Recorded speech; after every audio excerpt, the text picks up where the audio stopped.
इसी के साथ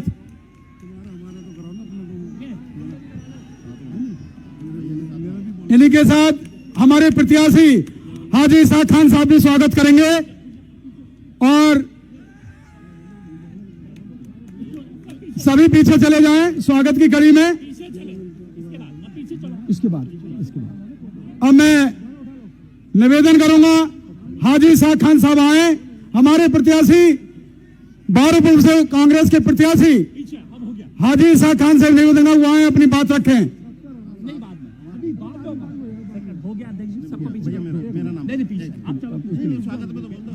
हाजी इसाक खान साहब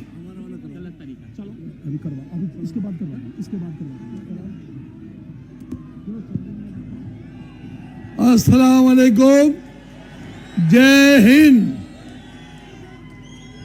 Congress party Congress party Congress party Maneka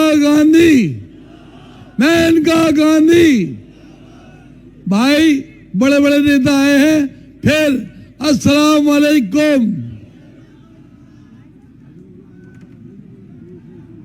हमारी देश की लीडर, हम सबकी प्रिय नेता, हमारे बीच में आदरणीय प्रियंका गांधी जी मौजूद है। मैं उनसे निवेदन करूंगा।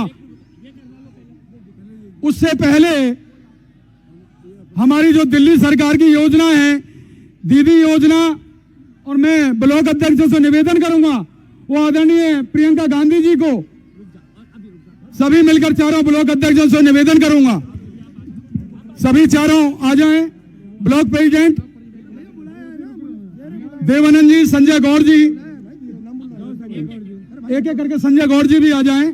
ब्लॉक अध्यक्ष देवानंद चौधरी, मुन्ना जी, पप्पू मलिक साहब, हाजी जरीफ जी वर्किंग प्रेसिडेंट हमारे, वो भी आए, और बिट्टू जी भी, सभी सम्मिलित होकर प्रियंका गांधी जी को सभी हमारी जो 8500 रुपए की योजना है उनको भी शामिल करके सभी सम्मानित करें। सभी ब्लॉक अध्यक्ष आगे आ जाएं, मुन्ना चौधरी भी मंच, सभी साथी आ जाएं। अब मैं अपना मंच पर अपना स्थान ग्रहण कर लें। जितने साथी हैं मैं सभी से निवेदन करूंगा कि अपना मंच पर स्थान ग्रहण करें। अब मैं निवेदन करने जा रहा हूं, हम सबकी प्रिय नेता, हिंदुस्तान के नेता हमारे बीच में आदरणीय प्रियंका गांधी, जोरदार तालियों के साथ उनका स्वागत करें। प्रियंका गांधी, अरे जोर से नारा लगाओ आप। प्रियंका गांधी मुल्क बचाने निकले हैं।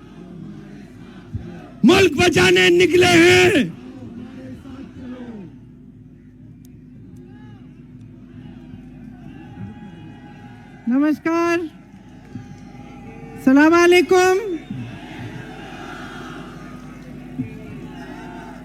श्री हाजी मोहम्मद इशराक खान जी, श्री इमरान मसूद जी, श्री सुखविंदर डैनी जी, श्री राजकुमार जैन जी, हाजी जरीफ जी,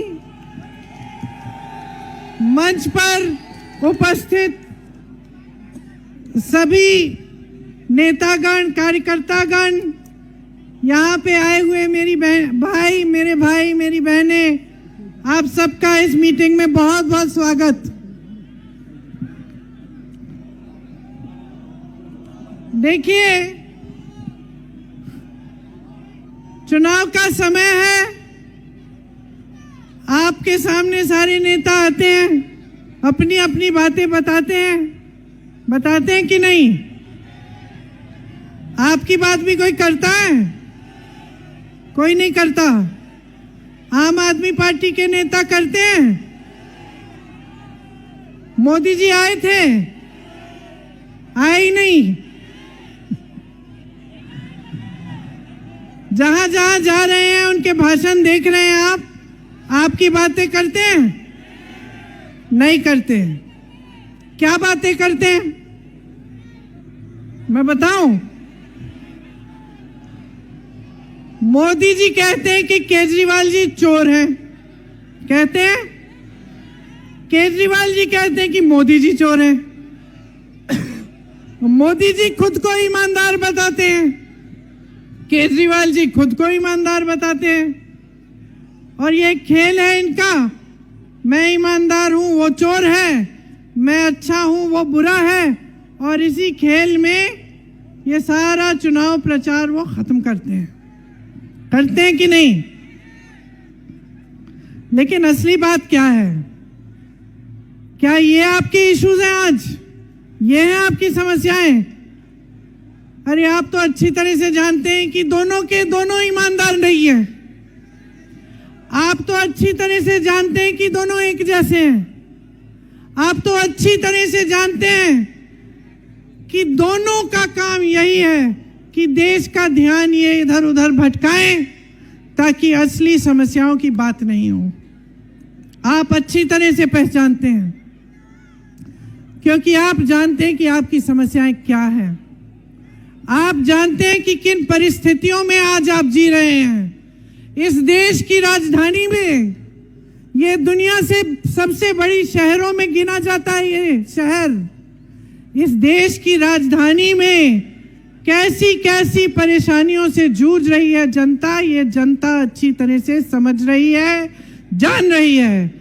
क्योंकि आप रोज सुबह उठकर काम पे जाते हैं। जिसका काम है वो काम पे रोजगार करने के लिए जाता है, जिसका नहीं है वो काम ढूंढने के लिए निकलता है। आप पूरे दिन मेहनत करते हो, कहीं किसी ठेकेदार ने दिहाड़ी पे लगा दिया, लग जाते हो। कम दिहाड़ी दे रहा है, कोई बात नहीं, कुछ तो कमा रहा हूं, कर लेते हो काम। सुबह से शाम तक मेहनत करते हो, गर्मी में मेहनत करते हो, सर्दी में मेहनत करते हो। इस जहर भरी हवा के किस्से में सांस नहीं ले पाते, फिर भी मेहनत करते हो, फिर भी मेहनत करते हो। सांस नहीं आ रही है, फिर भी मेहनत करते हो। कोरोना हो रहा है, फिर भी किसी ना किसी तरह से कोशिश करते हो कि कमाओगे। कुछ भी हो रहा है आसपास, लेकिन इस शहर में मेहनत नहीं रुकती है। इस शहर में कोई ना कोई कहीं ना कहीं मेहनत करके अपने परिवार को खिलाने की कोशिश कर रहा है। सबकी यही परिस्थितियां हैं, सबकी यही परिस्थितियां हैं कि बड़ी बड़ी समस्याएं हैं, बड़े बड़े संकट हैं और बेरोजगारी हर जगह फैली हुई है। आज आप सब अपने बच्चों को पढ़ाते लिखाते हैं। आज गरीब से गरीब परिवार की ये आशा होती है, ये उम्मीद होती है कि मेरा बच्चा, मेरी बच्ची पढ़ेगी लिखेगी, आगे जाकर नौकरी करेगी, मेरा देखभाल करेगी, मेरा देखभाल करेगा। गरीब से गरीब परिवार की ये उम्मीद रहती है, ये आशा होती है कि मेरे बच्चे को वो संघर्ष ना देखना पड़े जो मैंने देखा। हर माँ बाप यही चाहता है, मैंने संघर्ष किया, मुझ पे जो संकट थे वो मेरे बच्चे के सर पे ना आए, मेरे बच्चों को अपने कंधों पर वो बोझ ना उठाना पड़े जो मैंने अपने कंधों पर उठाया। तो आज के दिन में सब अपने बच्चों को पढ़ाना चाहते हैं, लिखाना चाहते हैं, सब चाहते हैं कि बच्चों की तरक्की हो। इसीलिए चाहे आपको लोन लेना पड़े, चाहे किसी भी तरह से जुगाड़ करके, मेहनत करके, मजदूरी करके आपको फीस देनी पड़े, आप दोगे, आप करोगे, आप मेहनत करोगे।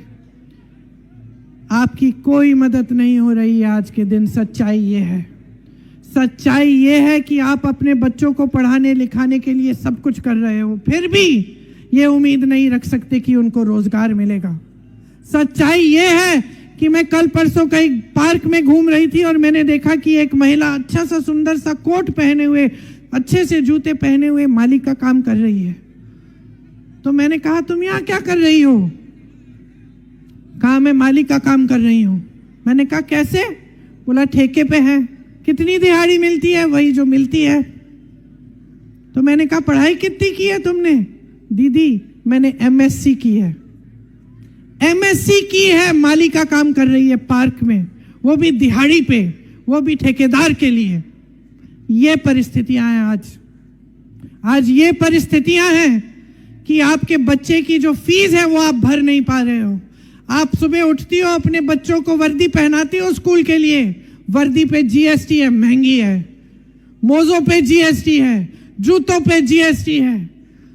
पढ़ाई की किताबों पे जीएसटी है, पेंसिल पे, पेन पे जीएसटी है, दांत मंजन करते हो मंजन पे जीएसटी है, हर चीज पे टैक्स है।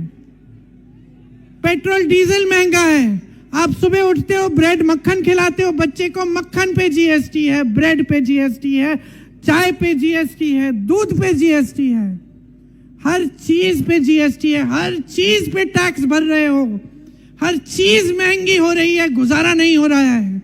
कितना भी काम कर लो, कितनी भी मेहनत कर लो, 2-2 सदस्य, 3-3 सदस्य परिवार के जाकर मजदूरी करें फिर भी पूरा नहीं हो रहा है।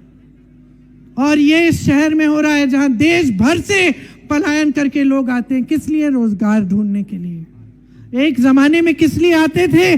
कि सरकारी नौकरी मिल जाएगी, लाइन लगी रहती थी नेताओं के घर के बाहर कि हमारे लिए सरकारी नौकरी हो जाए, हमारा जीवन बन जाएगा, हमें पेंशन मिलेगा, अच्छा हम रिटायर हो जाएंगे तो भी घबराहट नहीं होगी, सुरक्षित रहेंगे, कुछ कुछ आते रहेगा। सच्चाई ये है कि आजकल हमारे बच्चों की भी महत्वाकांक्षाएं बढ़ गई हैं। मेरी बहनें यहाँ बैठी हैं, आप भी काम करती हो, मजदूरी करती हो, जॉब करती हो, कहीं ना कहीं आप काम करती हो, घर आती हो फिर भी नहीं आराम नहीं कर सकती। हमारे समाज में महिला सबसे ज्यादा बोझ उठाती है, महंगाई का बोझ सबसे ज्यादा महिला उठाती है, हर तरह से। सिर्फ इस तरह से नहीं कि वो दुकान जाती है और जो 5 चीजें खरीदनी है उसमें से 3 मिलती हैं, 2 छोड़ के आ जाती है। सिर्फ इस तरह नहीं कि बच्चों के लिए खाना बनाती है, परिवार के सदस्यों को खिलाती है और वो भूखी सो जाती है। सिर्फ इसलिए नहीं कि जब समाज में गुस्सा पैदा होता है, नाराजगी पैदा होती है, बेरोजगारी बढ़ती है, तो घर पे जो मुश्किलें हो उस पे बरसती हैं। सिर्फ इसलिए नहीं कि कुछ भी करके अपने बच्चों को बड़ा होते हुए देखती है, पढ़ाती है, लिखाती है, संघर्ष करती है, सेवा करती है, हमेशा अपने आप को आखिर में रखती है, फिर भी अपने बच्चों के लिए कुछ कर नहीं पा रही है आज। इसलिए समाज का बोझ सबसे जो गहरा बोझ है, सबसे जो भारी बोझ है, वो महिला ही लेती है। आज हमारी बच्चों की महत्वाकांक्षाएं बदल गई हैं। आज छोटे से छोटे बच्चे अपने माँ बाप से सबसे पहले फोन मांगेंगे, फिर बोलेंगे कि देखो हम सोशल मीडिया पे देख रहे हैं, सोशल मीडिया पे देख रहे हैं कि वो फलानी कमीज चाहिए हमको, वो पैंट चाहिए, वो जूते चाहिए 500 रुपए के, हमारे दोस्तों के पास है, और माता पिता सोच रहे हैं कि हमें किसी ना किसी तरह से इसको भी दे देना चाहिए। तो महत्वाकांक्षाएं बढ़ रही हैं। सोशल मीडिया पे सब कुछ दिख रहा है कि अमीर लोग किस तरह से ऐशो आराम में जी रहे हैं, कि इस देश में अडानी जी और अंबानी जी की शादियां किस तरह से हो रही हैं। जितना बड़ा ये है, जितनी बड़ी ये किताब है हमारी संविधान की, उतने बड़े बड़े गहने हैं इनके, मोटे मोटे, पूरा देश देख रहा है। ये जी रहे हैं आराम में, ये ऐश कर रहे हैं, इस देश की संपत्ति इन्हें दी जा रही है। मोदी जी सब कुछ अडानी जी को दे रहे हैं, सब कुछ अंबानी जी को दे रही हैं। देश की बिजली, देश के कोयले के खदान, देश के बंदरगाह, देश की जमीन, देश के हवाई अड्डे, देश का पेट्रोल, सब इनका। अरे किसका है ये?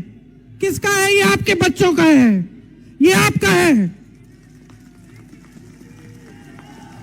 किसी को हक नहीं है कि मुफ्त में किसी को दे दिया, पकड़ा दिया।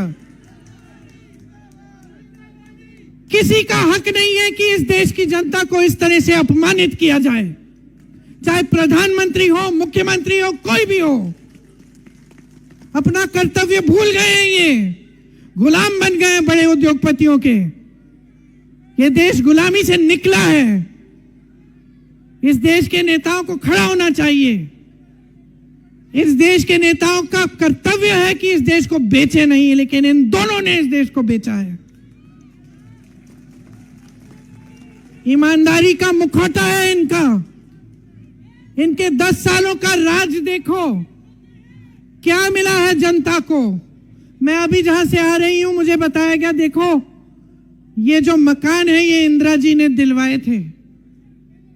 मैंने एक बात कही वहां, ये इंदिरा जी ने दिए नहीं थे, ये इंदिरा जी ने अपना कर्तव्य समझा कि ये पैसे जनता के हैं, जनता के मकान बनेंगे इन पैसों से। इसी शहर में इंदिरा जी का वास है जहां आज म्यूजियम बना है, जाके देखिए। कभी मौका मिलता है, फुर्सत मिलती है, जाके देखिए, आप चौंक जाएंगे कि देश की प्रधानमंत्री थी और इस ऐसे, ठीक है घर अच्छा है, सही सा घर है, छोटा नहीं है, लेकिन सादगी का जीवन था, वो हर जगह दिख रहा है उस घर में। और यहां क्या राजमहल, शीश महल बन रहे हैं। जब देश में कोविड था, लोग सड़कों पे मर रहे थे, इलाज नहीं हो रहा था, डॉक्टर थके हुए थे, कितने मरीज हैं, अस्पताल कम है, दवाई नहीं हो रही है, समझ में नहीं आ रहा है कैसी बीमारी है, पूरी दुनिया इसमें थी, संकट में थी, हम भी संकट में थे, सब संकट में थे। मोदी जी क्या कर रहे थे?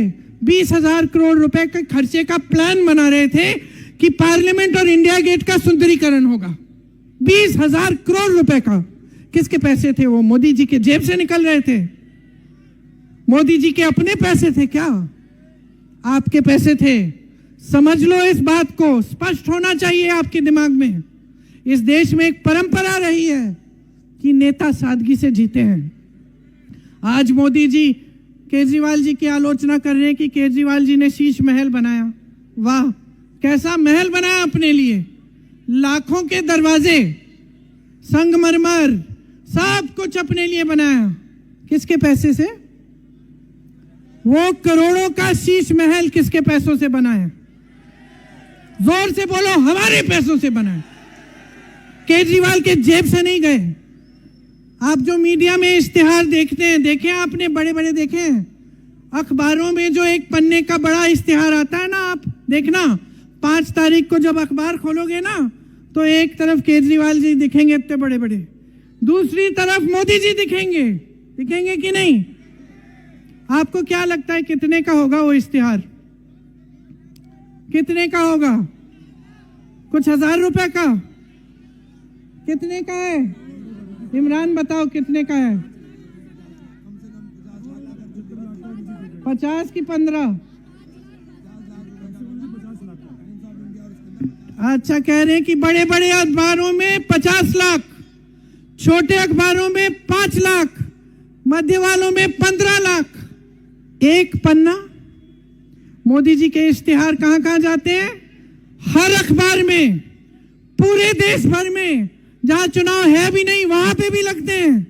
हर 2-3 दिन आप देखते हो, बड़ी बड़ी होर्डिंग देखते हो, करोड़ों की होर्डिंग है। किसके पैसे हैं? 450 करोड़ रुपए केजरीवाल जी ने इश्तिहारों में, होर्डिंग्स में लगवाए हैं, अपने प्रचार में, अपना चेहरा चमकाने के लिए। किसके पैसे हैं? मोदी जी हजारों करोड़ रुपए खर्चते हैं अपने चेहरे को चमकाने में। किसके पैसे हैं? ये आपके बच्चों का भविष्य है जो वहां जा रहा है, अडानी जी के हाथों में, अंबानी जी के हाथों में, केजरीवाल जी के हाथों में, मोदी जी के हाथों में। ये आपका पैसा है, आपकी संपत्ति है, आपका देश है, संभालो इसको। समझ जाओ कि आपका क्या कर्तव्य है, जाग जाओ, सच्चाई देखो इनकी। बेचे जा रहे हैं इस देश को और आप चुप रहेंगे? आप चुप रहेंगे, कुछ नहीं करेंगे? अपने आप को देशभक्त कहते हैं, इनकी नीतियों को देखो, बांटने की नीति है। इस देश की आजादी की लड़ाई किसी एक कौम ने नहीं लड़ी। इस देश की आजादी की लड़ाई सब धर्म के लोगों ने लड़ी, सब जाति के लोगों ने लड़ी। इस देश का संविधान, ये सुंदर अनोखा संविधान हमारा, ये आपने बनाया, आपके बुजुर्गों ने बनाया, ये हिंदुओं ने बनाया, मुसलमानों ने बनाया, सिखों ने बनाया, ईसाइयों ने बनाया, बौद्ध धर्म के लोगों ने बनाया, जैन धर्म के लोगों ने बनाया, हर जाति के लोगों ने बनाया। ये आपको सुरक्षित रखता है। इसमें आपके अधिकार हैं, इसमें समानता हर पन्ने पे लिखी है। इसमें वो अधिकार मिला है जिससे आप 5 तारीख को अपने नेता, अपनी पार्टी, अपनी सत्ता की सरकार चुनने जा रहे हैं। इसकी सुरक्षा करो, इसको समझो। इसकी सुरक्षा में ही आपकी सुरक्षा है। आज इस संविधान को कमजोर करने का काम हो रहा है। ऐसी नीतियां बन रही हैं इस देश में जो बड़े बड़े उद्योगपतियों के फायदे के लिए बन रही हैं। बिजली के बिल भर रहे हैं आप, मुनाफा कर रहे हैं अडानी जी। गरीबी में डूब रहे हैं आप, ऐश कर रहे हैं अंबानी जी। मोदी जी और केजरीवाल जी इनके गुलाम बन गए हैं। इनकी नीतियों को देखिए, 10 सालों में इन्होंने बनाया क्या है। ये पंडित नेहरू जी को हमेशा उनकी आलोचना करते हैं, कहते हैं नेहरू जी की वजह से मोदी जी कहते हैं।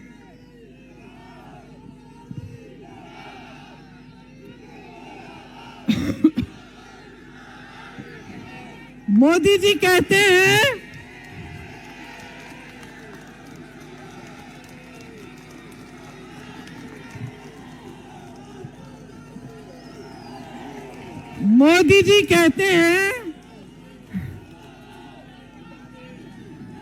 मोदी जी कहते हैं कि नेहरू जी की वजह से ऐसे बहुत काम है जो हो नहीं पाए, कि ये देश रुक गया नेहरू जी की वजह से। जो कर नहीं पाते फट से नेहरू जी का नाम निकाल के बहानेबाजी शुरू करते हैं कि नहीं। और केजरीवाल जी क्या कहते हैं कि मोदी जी की वजह से काम नहीं कर सकते। ऐसे रोंदू नेता मैंने जिंदगी में नहीं देखे। इतने बड़े कायर मैंने जिंदगी में नहीं देखे। मैं इंदिरा गांधी जी की पोती हूं। मैंने इंदिरा गांधी को पाकिस्तान के 2 टुकड़े करते हुए देखा है। और इनकी कायरता पे मुझे हंसी आती है कि छोटी सी जिम्मेदारी नहीं ले सकते, इतनी जिम्मेदारी नहीं ले सकते कि आपकी सड़कें बनाएं, इतनी जिम्मेदारी नहीं ले सकते कि आपके लिए अस्पताल बनाए। अरे नेहरू जी ने तो एम्स बनाया था, आज तक आप एम्स जाते हो इलाज के लिए। क्या बनाया इन्होंने? कौन सा IIT बनाया, कौन सा IIM बनाया, कौन सी पाठशालाएं बनाई? आज दिल्ली को देखिए, शीला दीक्षित जी ने क्या नहीं किया। यहाँ का सुंदरीकरण, और उस पर 20,000 रुपए नहीं खर्चे। सुंदरीकरण किया, ग्रीन एरिया बढ़ाए, CNG की बसेस, ताकि आपका ये जो प्रदूषण है ये कम हो। आज आप सांस नहीं ले पा रहे हैं। सड़कें बनाई, बड़े बड़े मॉल के जो उनकी नींव डाली, जो आज आपके हर जगह बड़े बड़े मॉल दिख रहे हैं। बिजनेस के कॉम्प्लेक्स बनाए, आपके नालों की सफाई कराई, पीने का पानी दिलवाया, कॉलोनियों का नियमितीकरण किया। ये सब काम करे उन्होंने। इन्होंने क्या किया? शीला जी को जलील किया, उनके बारे में उल्टा सुल्टा बोला और अपनी ईमानदार राजनीति का नाम लेकर उभरे और आगे आए केजरीवाल जी। और 10 सालों में आपके लिए कुछ नहीं कर पाए।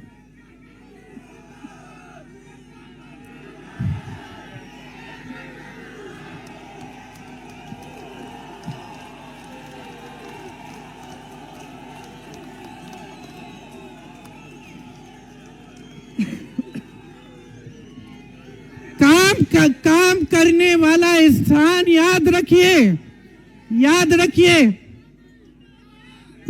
रखिए कि जो इंसान काम करता है, जो सचमुच काम करता है, वो अपना ढिंडोरा नहीं पीटता। वो हर जगह जाकर ये नहीं कहता कि मैंने किया। मैं देख रही थी संसद में, इन्होंने मिडिल क्लास के लिए एक वो टैक्स स्लैब बदल डाला। ऐसे करके मोदी जी जो तालियां अपने लिए बजा रहे थे, मैं सोच रही थी कि काम आपने किया, ताली भी आप बजाएंगे? अरे ताली तो किसी और को बजाने दो। और उस पूरी बजट में भाइयों सुनो, उस पूरी बजट में 1 घंटे के लिए वित्त मंत्री ने पढ़ी बजट, ये वो एक मुद्दा, दूसरा मुद्दा, तीसरा मुद्दा, उस पूरे 1 घंटे की बजट में महंगाई की एक बात नहीं हुई, एक बात नहीं हुई, क्योंकि ये लोग कट चुके हैं, आपसे कट चुके हैं। जहां से मैं आ रही हूं सीमापुरी में, मुझे बताया गया जब हैजा का रोग था तो राजीव गांधी, मेरे पिताजी प्रधानमंत्री थे, वो गए वहां पे पहुंचे। अरे कोरोना हुआ, देश भर में हुआ, मैंने आपको बताया, लाशें हर जगह, बताने की क्या जरूरत है, आपने देखा हर परिवार का कोई ना कोई सदस्य बीमार था या गुजर गया। मोदी जी आए अपने घर से बाहर, ये जो 8-10 किलोमीटर दूर इनका घर है, मोदी जी निकले, मोदी जी ने हालचाल पूछा। आज जिस संकट में आप हैं, कब दिखते हैं मोदी जी? इससे दुगने मंच पे दिखते हैं चुनाव के समय, और जब चुनाव नहीं होता तब कहां दिखते हैं? अमेरिका में दिखते हैं, जापान में दिखते हैं, चीन में दिखते हैं, अफ्रीका में दिखते हैं, यूरोप की बड़ी बड़ी शहरों में दिखते हैं।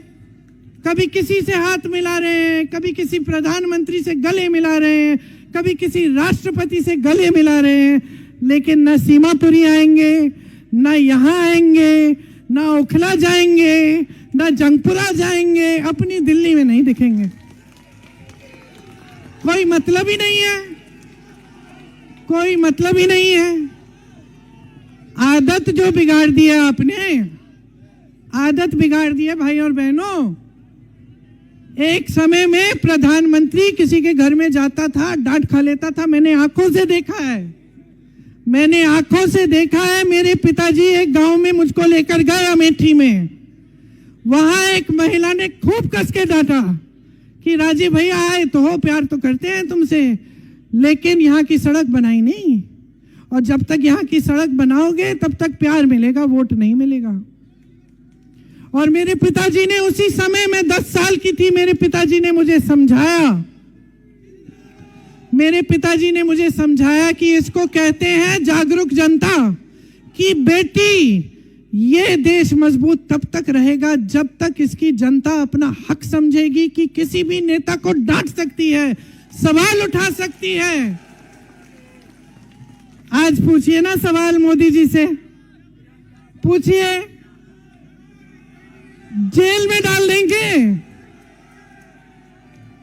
एक इंसान पूछता है सवाल इनसे, राहुल गांधी, एक राहुल गांधी इनसे सवाल पूछता है। ये प्रधानमंत्री अपने घर से निकलते नहीं है, और वो राहुल गांधी 4000 किलोमीटर पैदल चलता है इस देश की एकता के लिए, आपके लिए। लेकिन मैं कह रही थी कि आपने आदत बिगाड़ डाली है। नेता, ये नेता जो भाजपा के नेता हैं, जो आम आदमी के नेता हैं, ये समझ रहे हैं कि जब जब चुनाव आएगा तो ध्यान भटका दो, वोट ले लो। तो एक तो हमेशा मंदिर मस्जिद की बातें करते हैं।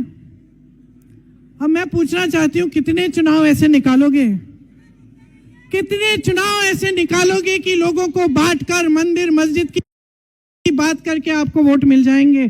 कभी ना कभी तो जनता जागरूक बन जाएगी, आंखें खोलेगी। और इसी तरह से केजरीवाल जी, चुनाव आता है, इसको दोष, उसको दोष, मैंने किया, उसने किया, इसी में आपका ध्यान भटकाने का काम करते हैं। आपने आदत बिगाड़ी है, अब समय आ गया है आदत ठीक करो। बहनों, बच्चों की आदत बिगड़ती है, क्या करती हो?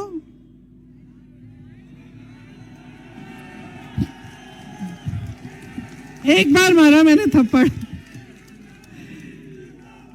एक ही बार मैंने अपने बेटे को थप्पड़ मारा, लेकिन डांटा बहुत बार,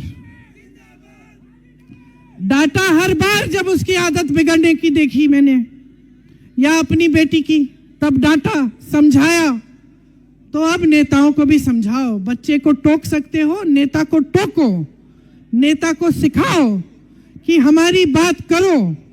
चुनाव के समय हमारे सामने आओगे, मंच पे खड़े होगे, बताओ हमारी नालियां कैसे साफ कर रहे हो, बताओ हमारे पैसे कैसे खर्च रहे हो, बताओ हमारी सड़कें ठीक कब होंगी, ये जो ट्रैफिक है जिसमें हमें घुसना पड़ता है, बताओ हमें इसको ठीक कैसे करोगे, ये जो प्रदूषण है, ये जो हवा जिससे हमें हमारी सांस बंद हो रही है, इसको साफ कब करवाओगे।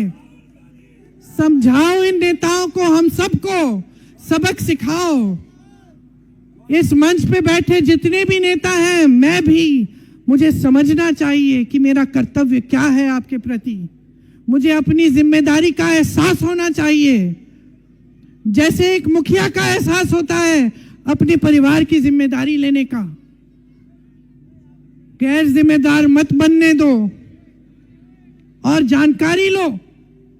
अब जानकारी लो कि भाई कांग्रेस पार्टी के ये नेता हैं। आज प्रियंका ने तो भाषण अच्छा दे दिया, लेकिन बोल के क्या गई है, जानकारी लो कि ये कर्नाटक में जहां कांग्रेस की सरकार है, राजस्थान में जहां कांग्रेस की सरकार थी, तेलंगाना में जहां कांग्रेस की सरकार है, हिमाचल में जहां कांग्रेस की सरकार है, क्या वाकई जनता के पैसे वापस जनता की जेब में डाले जा रहे हैं? क्या ये सच है कि उन सरकारों में जो जनता की संपत्ति है वो जनता की स्कीमों में जा रही है? जानकारी लो। अपने रिश्तेदार हैं, दोस्त हैं वहां उन प्रदेशों में, उनसे पूछो। आप पूछोगे तो आपको पता चलेगा कि क्या क्या हो रहा है। आपको पता चलेगा कि हिमाचल में, तेलंगाना में, कर्नाटक में, झारखंड में महिलाओं को हर महीने कुछ ना कुछ दिया जा रहा है, पैसे दिए जा रहे हैं। हिमाचल में 1500, कर्नाटक में 2000, झारखंड में 2500 रुपए हर महीने महिलाओं को दिए जा रहे हैं। क्यों? क्योंकि हम आपके संघर्ष को पहचान रहे हैं। आपको पता चलेगा, आप पता करेंगे तो आपको पता चलेगा कि राजस्थान में जब कांग्रेस की सरकार थी, मध्य प्रदेश में जब कांग्रेस की सरकार थी, छत्तीसगढ़ में जब कांग्रेस की सरकार थी, आज तेलंगाना में और कर्नाटक में कांग्रेस की सरकारें हैं, किसानों के कर्ज माफ हो रहे हैं। आप पता करेंगे तो आपको पता चलेगा कि कर्नाटक, तेलंगाना और झारखंड में 200 यूनिट बिजली फ्री आज के दिन मिल रही है। आप पता करेंगे तो आपको पता चलेगा कि राजस्थान में जब हमारी सरकार थी तो 25 लाख तक मुफ्त इलाज मिल रहा था। लोगों की हार्ट की सर्जरी, कैंसर का ट्रीटमेंट, आंखों की सर्जरी सब मुफ्त में मिल रही थी। आपको पता चलेगा कि आज के दिन तेलंगाना में 10 लाख तक मुफ्त इलाज मिल रहा है। हिमाचल प्रदेश में कैंसर के मरीजों को मुफ्त इलाज मिल रहा है। हिमाचल प्रदेश में बुजुर्गों का इलाज उनके घर में हो रहा है। ये सब आज के दिन जहां कांग्रेस की सरकारें वहां हो रहा है, यहां भी हो सकता है। यहां कांग्रेस आपको इस आधार पर गारंटी दे रही है कि कर के अन्य प्रदेशों में दिखा रही है। राजस्थान में पहली बार गिग वर्कर का बिल आया, मतलब एक विधेयक आया जिससे जो ओला, उबर, जोमैटो डिलीवरी वाले जो लोग हैं, जो डिलीवरी में काम करते हैं, उसके लिए के इंतजाम किए गए। पहली बार राजस्थान सरकार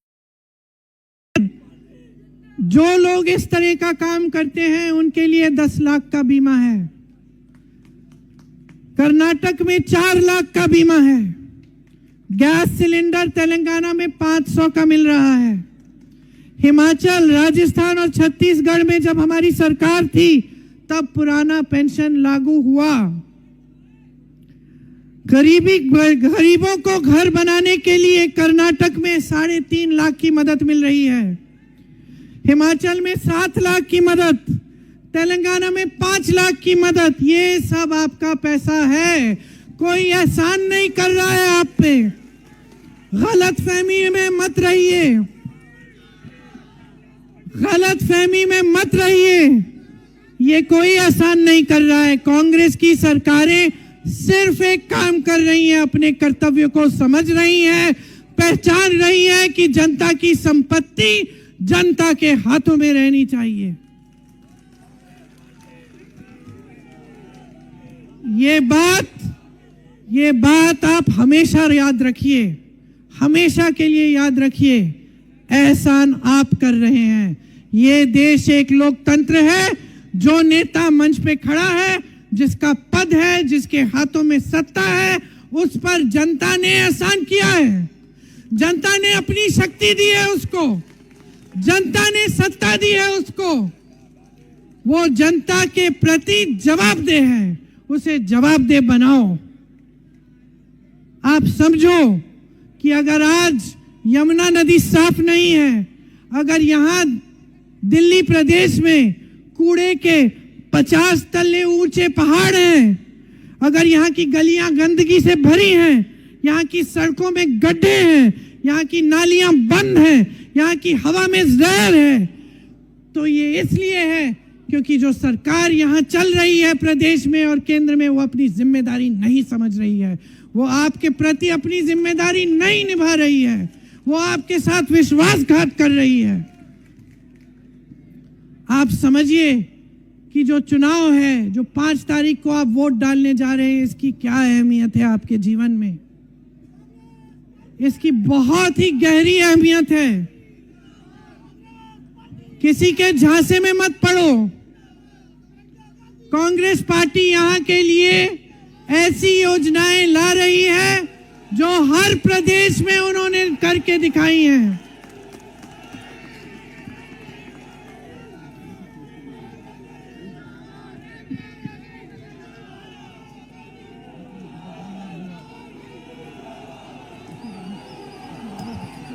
ले आओ एक बार कांग्रेस की सरकार, जिता दो इस बार कांग्रेस पार्टी को। जो आपके हक के लिए लड़ते हैं उनको आगे लाओ, जो आपके हक को कमजोर करते हैं उनको पीछे ढकेलो, उनको सबक सिखाओ। जो कांग्रेस की योजनाएं हैं वो आपके लिए बनती हैं, कांग्रेस की नीतियां आपके लिए बनती हैं। प्यारी दीदी योजना, जिसके तहत 2500 रुपए महिलाओं को हर महीने मिलेंगे। जीवन रक्षा योजना, जिससे 25 लाख तक मुफ्त इलाज यहां दिल्ली में आपको मिलेगा। युवा उड़ान योजना, जिससे आपको अप्रेंटिसशिप मिलेगी, युवाओं को 8,500 रुपए हर महीने 1 साल के लिए मिलेंगे, जब तक वो अपने पैरों पे ना खड़ा हो जाए। फ्री बिजली की योजना मिलेगी, 300 यूनिट मुफ्त मिलेंगे। महंगाई से मुक्ति की योजना, जिससे 500 में आपको सिलेंडर मिलेगा, फ्री राशन का किट मिलेगा। कांग्रेस को जिताओ, हमारे उम्मीदवार को जिताओ। आइए आगे आइए, हाजी साहब को जिताइए, कांग्रेस की सरकार लाइए, एक ऐसी सरकार जिस पे आपको गर्व हो, जो इस प्यारी शहर को, जो आपकी प्यारी शहर है, जो आपकी अमानत है, उसको एक बार फिर बुलंद बनाएं, इस देश का गर्व बनाएं। जय हिंद। एक बार मेरे साथ बोलो, जय हिंद, जय हिंद, जय हिंद। धन्यवाद। मैं निवेदन करूंगा धन्यवाद के लिए, हाजी जरीफ आए और धन्यवाद दें।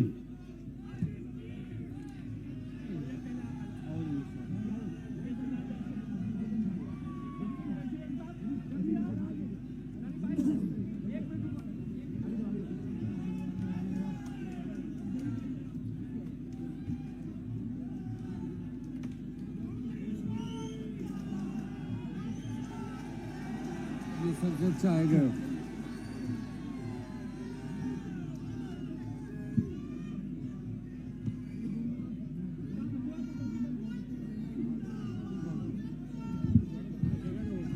कांग्रेस पार्टी